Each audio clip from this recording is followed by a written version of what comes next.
Well, what effectively Aucklanders, what is effectively happening to Aucklanders with the passage of this bill is that really we're wiping out local government in Auckland, and we're setting up what in any other country would be called a form of state government. Because we're setting up a council here to represent a third of the people of New Zealand, and councillors will have constituencies which are larger than the constituencies of members of parliament. Constituencies with 80 to 100,000 people. How can that be called local government? It cannot be called local government, and what Aucklanders will find is that their council will inevitably, with so few councillors representing a third of the population of New Zealand, they will find their councillors inaccessible, that the whole idea of having local government, local grassroots government has gone out of the window, and it's been replaced by state government. But then I hear someone from the National Party saying, oh, well, what about the local boards?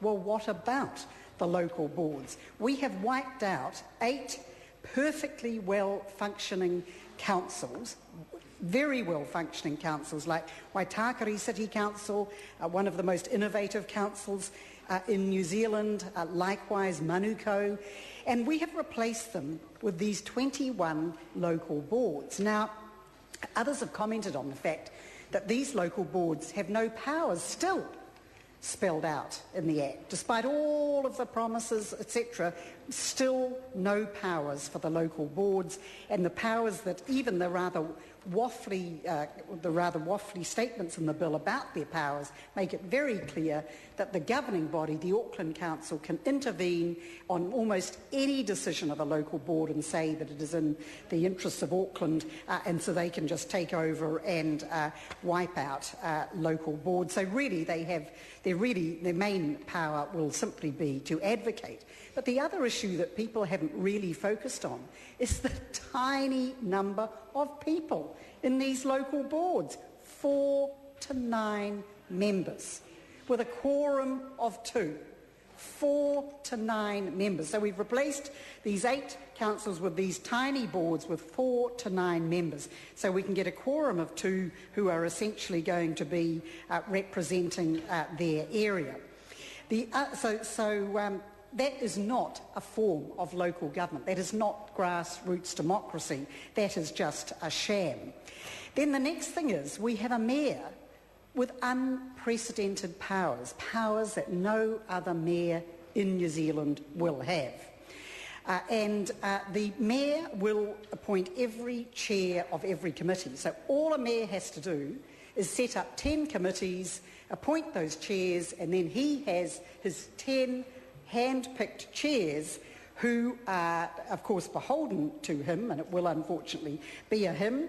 Well, not unfortunately, but almost inevitably. No women candidates as yet. And that mayor will be able to control the agenda, much like a cabinet controlling the agenda of this parliament, control the agenda and ram through the agenda for Auckland because of these powers. It's called the strong mayor model. No other mayor in New Zealand has this except for the Auckland Council. So then the next thing, so we've got our strong mayor controlling the agenda of the council. Then we have these Crown council-controlled organisations. Now, okay, there may have been some changes made to the Crown-owned companies, but why would we siphon off 75% of the functions of this democratically elected councils into these Crown Council-controlled organisations, replete with unelected and unaccountable directors? Now, I actually served for many years on the Wellington City Council on a holding company which was a council-owned company. And I can assure you that basically ran like a company. The influence, I was the only one representing the Wellington City Council. It is basically just like any organisation, any corporation, any corporate board, and basically it had a fiduciary duty in that case Mr Chair. Sue Kedgley. Mr Chair. Was that me, Mr Chair? Yes, Sue. Thank you. Yes. So it basically, it ran like a corporate board, and this will be the case with these CCOs in the Auckland Council, because it is, I mean, sure, you can write a statement of corporate intent, but what real influence does that have to do with the day-to-day running of, for example, the whole, the transport of Auckland? What in fact does the statement of corporate intents to the SOEs? What real influence does that give on the day-to-day running of Auckland?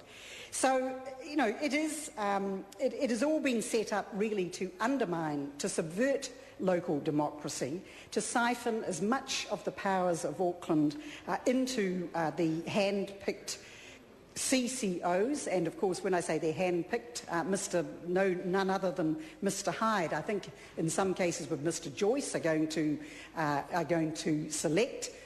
appoint these directors, and this of course is completely unprecedented.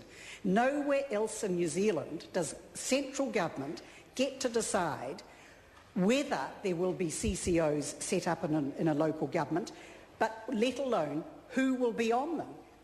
So it is an unprecedented level of central government interference in local government, which undermines the whole principle of local government, that we have a Minister of Local Government who's actually appointing the members of these CCOs. Absolute blatant political interference. The supreme irony, I mean, this is all set up to enable a sort of corporate interests to gain precedence in Auckland, and of course to get their hands. Stage 2 will be on the $28 billion worth of assets that Auckland Council has. But the supreme irony could very well be that, having set the whole thing up for the corporatisation of Auckland, the ultimate irony would be that the people of Auckland elected not the candidate of the corporate interests, Mr Banks, but Mr Brown, and so that we had effectively a mayor who wasn't under the control of corporate interests or this particular government. That would be a supreme irony, that the upshot of all of this was that they effectively lost control of the structure that they have set up so carefully and so diligently over the last few years. But essentially, it is, as I say, they're going to find that really they have set up state government. I mean, in Australia, we have local government, we have state government, and this is really what we're doing here, with one council representing a third of the population of New Zealand, and represented by 20-odd councillors representing 100,000 people. But I guess at least that will give them something to do, these councillors. At least they'll be able to run around in their wards trying to represent their 100,000 people, because they'll have little else to do, because all of the key elements of the council will be siphoned off onto these CCOs. And also, I can't understand, the mayors are running around, the mayoral candidates, saying they want to, the big issue for Auckland is public transport and transport problems, so they are promising that they're going to fix these transport problems. But they can't. They've got no power. I mean, well, only very indirect power, because basically even all of the critical issues of transport are being siphoned off into a CCO. That is... They control the spatial plan. Oh, well, at least there's something. So I'm glad to hear that there's something left that they do control, that not everything has been siphoned off onto these Crown-owned companies. This is the most extraordinary, the goal of the ACT Party.